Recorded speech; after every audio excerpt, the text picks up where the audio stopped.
Welcome back to the deep dive.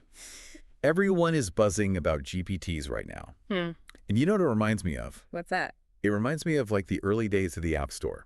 Yeah. You know, like when people were making those simple iPhone apps and they were like making bank Oh, yeah. millions of dollars.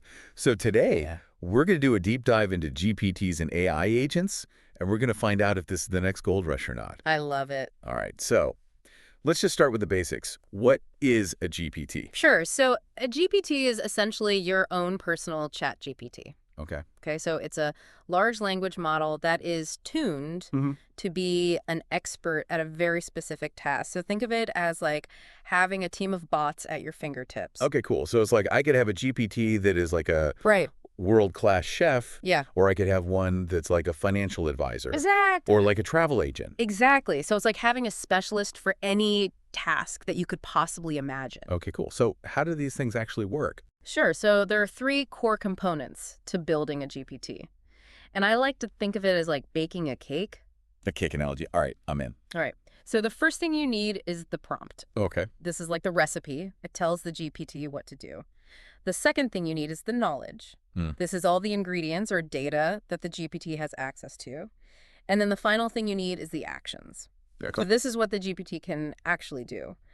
It can take information from its knowledge base and then perform some kind of action in the real world. Okay, so like if I wanted to make a GPT that could help me plan a vacation, the prompt would be me saying, hey, plan me a trip to Italy. Yeah.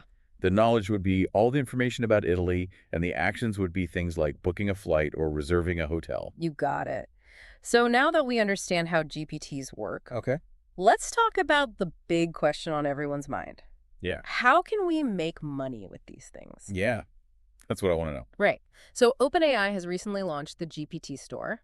And this is a marketplace where people can buy and sell these custom GPTs. Oh, wow. Okay. And the idea is that the creators of popular GPTs will get a share of the revenue. Are we talking like Trism level success here? Remember that puzzle game? Yeah. $2 million? Or like that iFart app making $100,000 a month? Well, it's important to temper expectations, I think.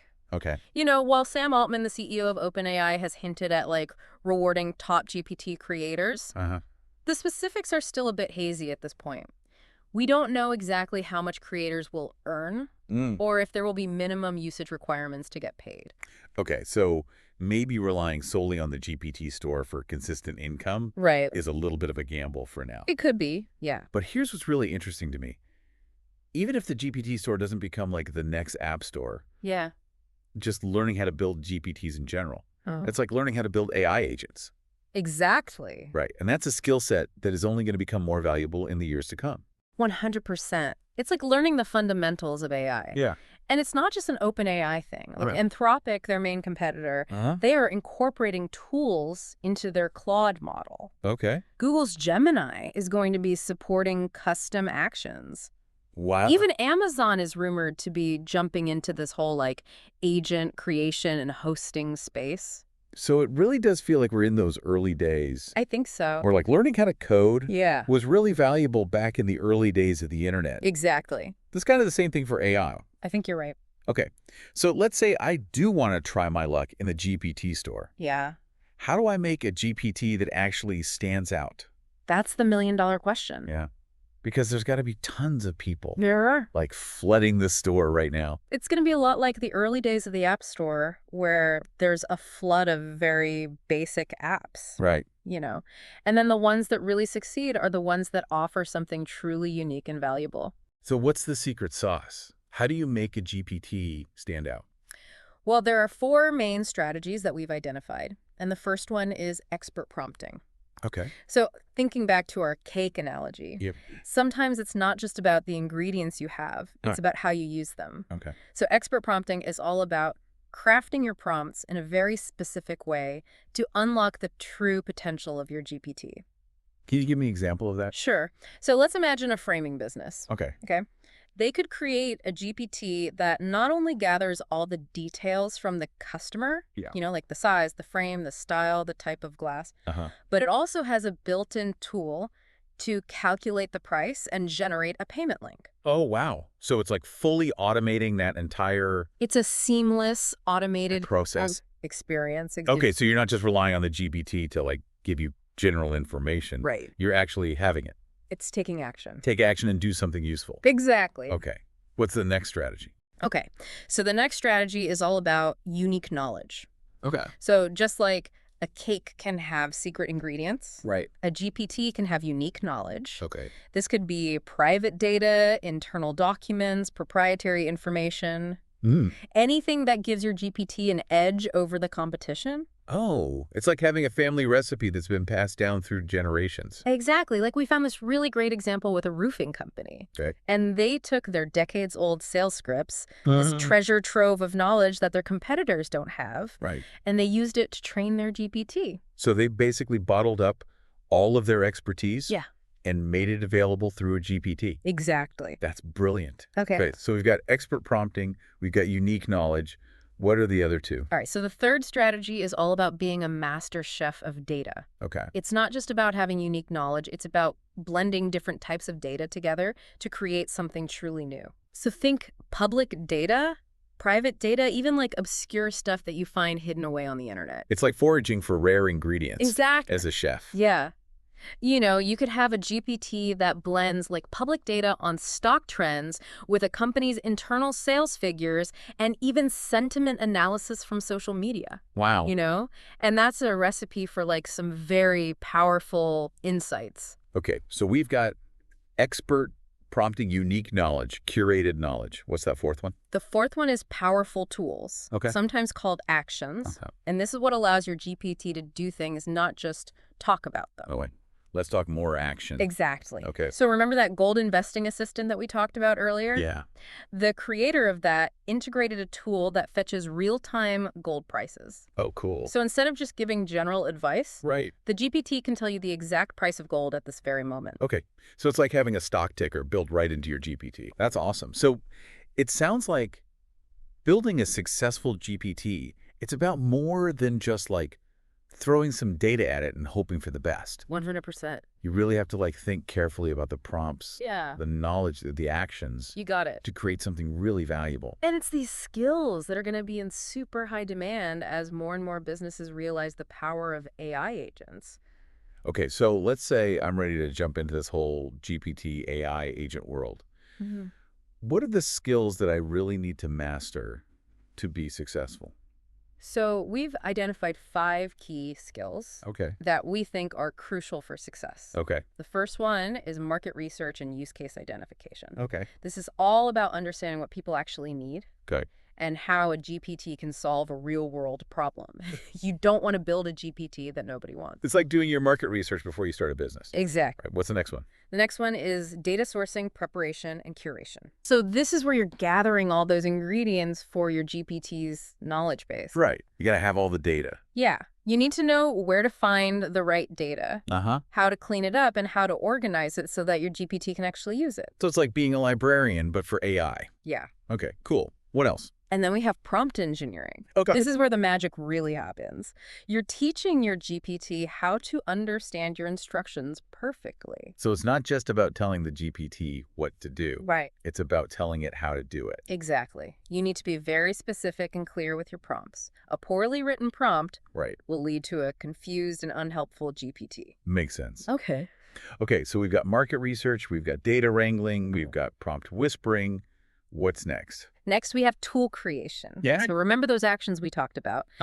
This is where you learn to build those special tools that empower your GPT to do amazing things. Okay, so is this where things start to get a little bit technical? It can be, but it doesn't have to be. There are platforms like Zapier and Relevance AI that offer no-code solutions. Okay.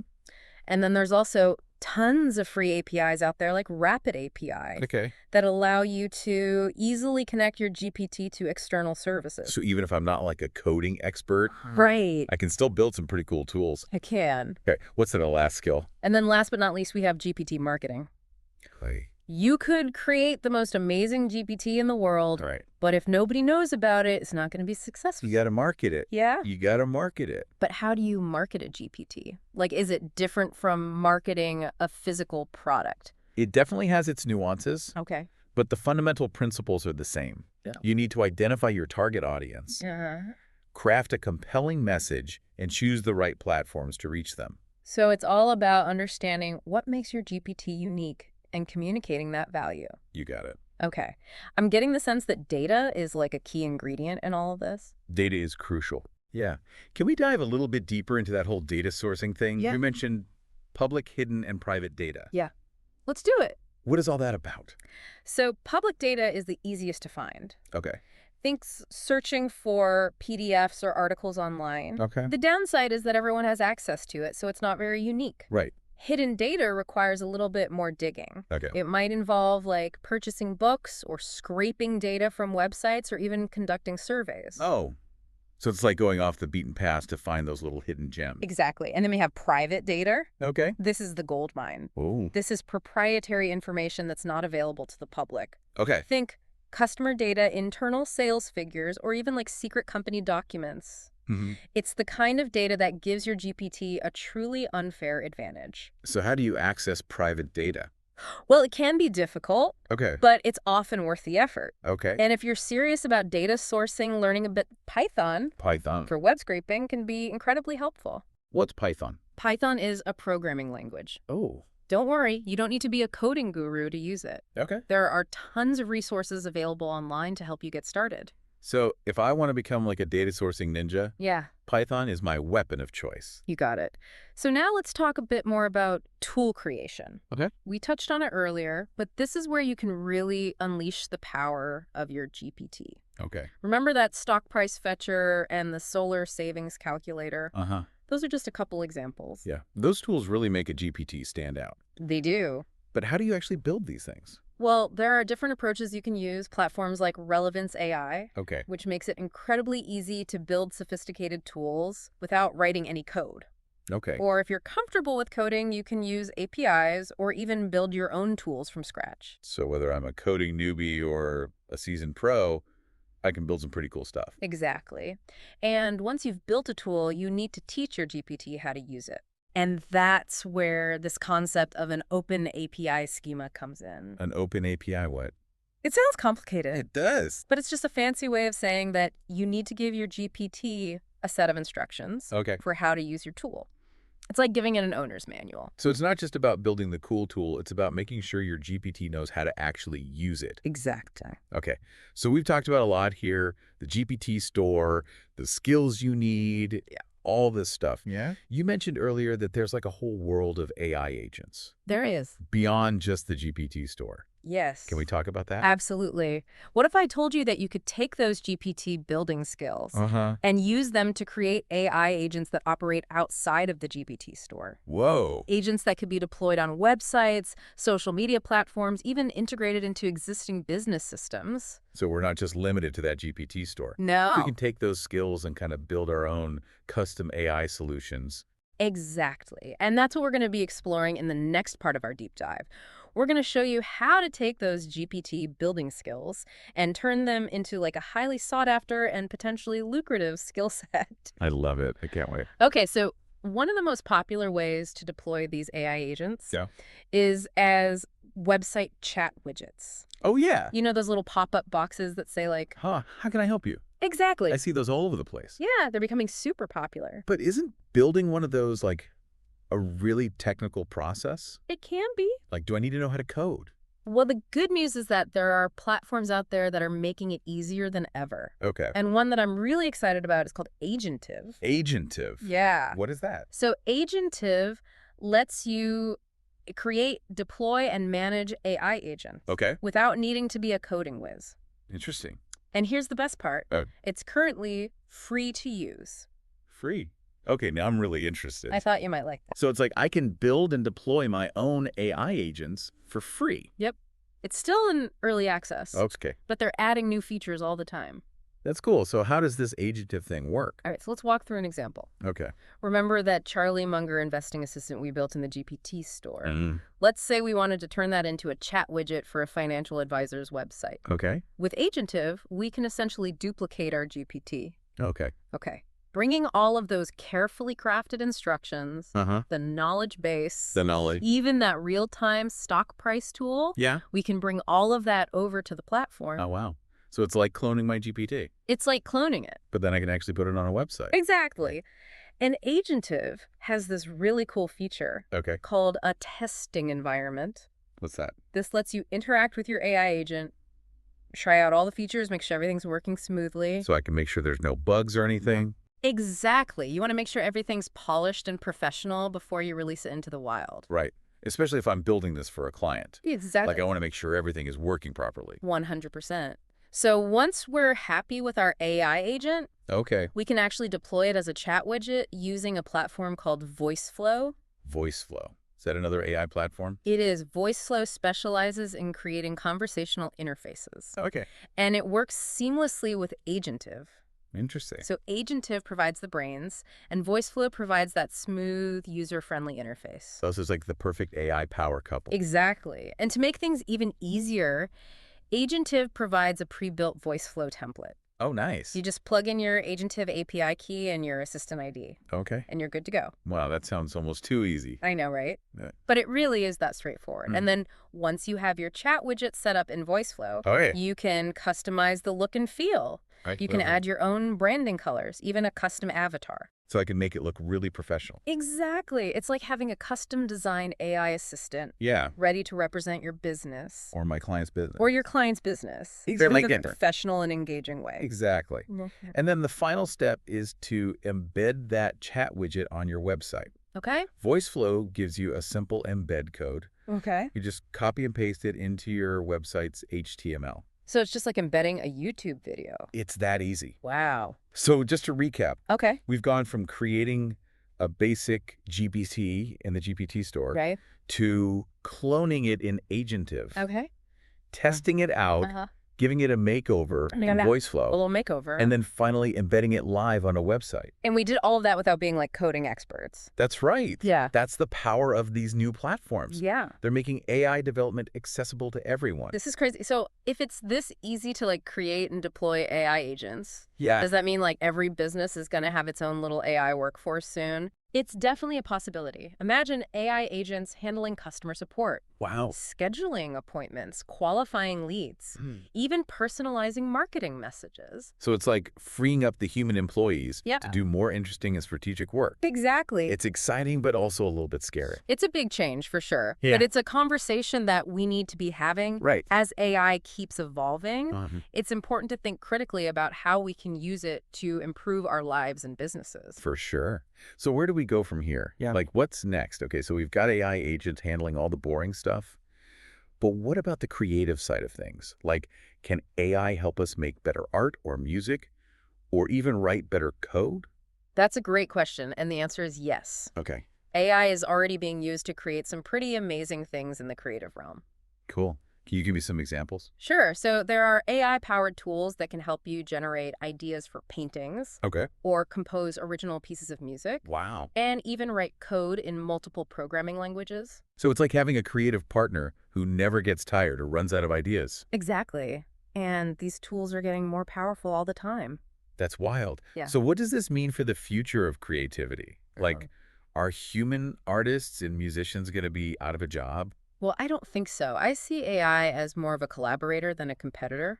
Okay. It can help us overcome creative blocks, explore new ideas, and even automate some of the more tedious tasks. Right, so it's like giving us superpowers. Exactly. And ultimately, I think AI will help us unlock even greater levels of creativity and innovation. Okay, so we've talked about AI agents on websites, and we've talked about AI in the creative world. Yeah. But can we take it even further? Like, what about AI agents that can actually interact with the physical world? Oh, we're definitely heading in that direction. Cool. Think about robots that can perform surgery, Wow. or self-driving cars that can navigate complex traffic situations, Yeah. or even AI-powered prosthetics that can respond to a person's thoughts. So we're talking about AI that can, like, move and think and make decisions in the real world. Exactly. And these advancements are happening faster than ever before. This is pretty mind-blowing stuff. But it also raises some important questions about ethics and safety and the potential impact on society. Absolutely. We need to be having those conversations now to ensure that AI is developed and used responsibly. So where do we even begin? Like, how do we make sure AI is a force for good in the world? Well, I think it starts with education and awareness. Right. We need to make sure that everyone understands the potential benefits and risks of AI. Right. We also need to develop clear ethical guidelines for AI development and use. Okay. And we need to foster a culture of collaboration and transparency Collaboration between who? between researchers, developers, policymakers, and the public. Oh, okay. So it's not just like the tech companies deciding what happens with AI. It's a conversation that needs to involve everyone. I like that. Because ultimately, AI has the potential to shape the future of humanity. And we want to make sure it's a future we can all be proud of. Exactly. Well, this has been a fascinating deep dive. We've covered so much ground, We have. from the basics of GPTs to the potential of AI agents to the future of creativity and even the ethics of AI development. It's been a great conversation. It really feels like we're on the cusp of something truly transformative. I think so too. And I, for one, am excited to see where this AI journey takes us. Me too. It's going to be an incredible ride. Well, that's all the time we have for today's deep dive. Thanks for joining us. It's been a pleasure.